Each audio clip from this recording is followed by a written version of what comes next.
صلو علی الحبیب صلی اللہ علی محمد صلی اللہ تعالی علیہ وآلہ وسلم۔ الحمدللہ عز و جل، آج ہم کنز الایمان القرآن اکیڈمی میں حاضر ہیں اور ہمارا تلفظ درست کرنے کا سلسلہ جاری ہے۔ آپ بھی ہمارے ساتھ مل جائیے، یوٹیوب چینل پہ آ جائیے، شبیر حسین مجاہد یوٹیوب چینل کو سبسکرائب کر لیجئے اور بیل آئیکن کو بھی دبا دیجئے۔ انشاءاللہ ہماری ویڈیوز آپ تک پہنچتی رہیں گی۔ آج انشاءاللہ العزیز ہم تیسرا کلمہ اس کا تلفظ درست کریں گے۔ الحمدللہ ہمارے پاس بچے بھی موجود ہیں، یہ بھی انشاءاللہ آپ کو سنائیں گے۔ تو چلیں سلسلہ شروع کرتے ہیں۔ آج ہم نے تیسرا کلمہ شروع کرنا ہے۔ تیسرے کلمے میں یہ بہت پیارا کلمہ ہے اور یہ کلمات اللہ پاک جل شانہ کو بہت زیادہ پسند ہیں۔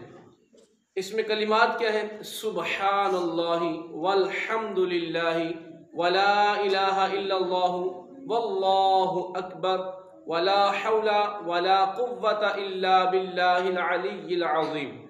اب اس میں غلطیاں کیا ہوتی ہیں؟ سبحان اللہ والحمد للہ، سبحان اللہ، اب سبحان اللہ کا کوئی معنی کو نہیں بنے گا نا۔ سبحان کا معنی ہوتا ہے پاک، سبحان اللہ، اللہ پاک ہے۔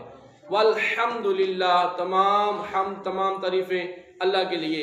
تو جب ہم اس کو غلط تلفظ کے ساتھ پڑھتے ہیں تو یہ بے معنی بن جاتے ہیں۔ سبحان اللہ والحمد للہ ولا الہ الا اللہ ولا الہ، تو اس پہ آپ نے توجہ کرنی ہے۔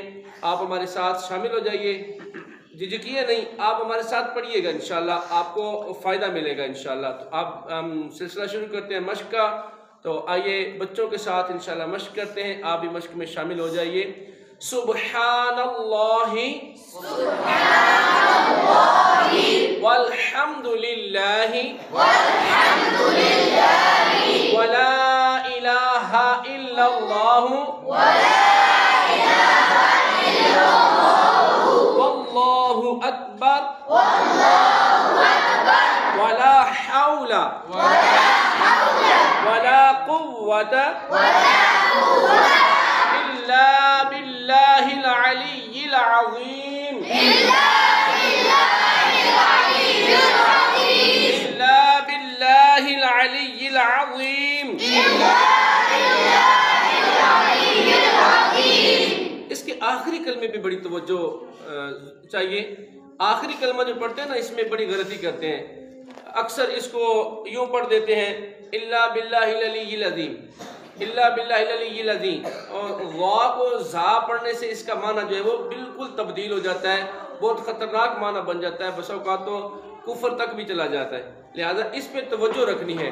الا باللہ العلی العظیم، وا کو موٹا کر کے پڑھنا ہے اور نرم کر کے پڑھنا ہے، اس کو زا پر نہیں پڑھنا۔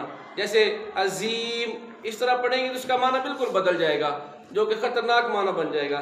لہذا اس پہ توجہ کرنی ہے۔ الا باللہ العلی العظیم،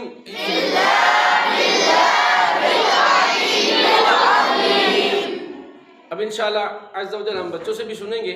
تو جی سنائیں گے آپ ذرا کھڑے ہو جائیں، تیسرا کلمہ سنا دیجئے ماشاءاللہ۔ بسم اللہ الرحمن الرحیم۔ سبحان اللہ والحمد للہ ولا الہ الا اللہ ولا الہ الا اللہ واللہ اکبر ولا حول ولا قوت الا باللہ العلی العظیم۔ ماشاءاللہ ماشاءاللہ، بہت پیارے انداز میں ماشاءاللہ انہوں نے کلمہ شریف پڑھا ہے۔ آپ بھی ٹرائی کیجئے، آپ بھی اس طرح انشاءاللہ پڑھنے والے بن جائیں گے۔ اللہ پاک جل شانہ ہمیں درست مخارج کے ساتھ قرآن پڑھنے کی بھی توفیق نصیب فرمائے۔ اللہ پاک آپ کو اور آپ کے بچوں کو دین کا عالم بنائے۔ آمین بجاہ نبی الامین صلی اللہ علیہ وآلہ وسلم۔